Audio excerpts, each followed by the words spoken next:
بسم اللہ الرحمن الرحیم۔ السلام علیکم ناظرین کرام، آج کے اس ویڈیو میں ہم آپ کو حضرت موسیٰ علیہ السلام کی پیدائش کے بارے میں بتائیں گے کہ کیا وجہ پیش آئی کہ حضرت موسیٰ علیہ السلام کو ایک صندوق میں بند کر دیا گیا۔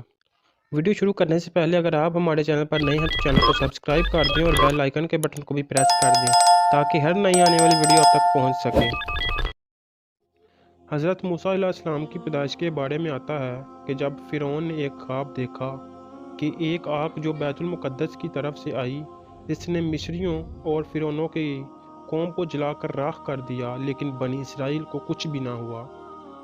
جس پر فرعون بہت پریشان ہوا اور اس خواب کی تعبیر کروانے کے لیے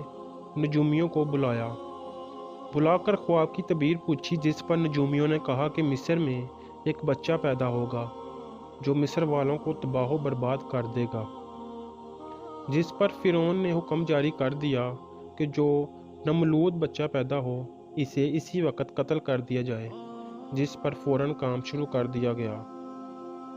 لیکن کافی دیر تک یہ ترتیب چل نہ سکی، کیونکہ اس وقت فرعون کے وزیروں مشیروں نے فرعون سے کہا کہ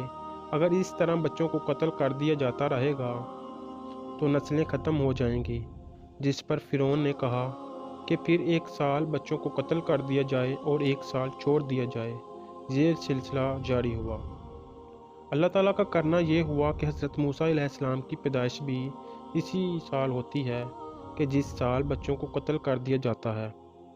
جب حضرت موسیٰ علیہ السلام کی پیدائش ہوئی تو آپ کی والدہ ماجدہ نے آپ کو صندوق میں بند کر کے دریائے نیل میں چھوڑ دیا۔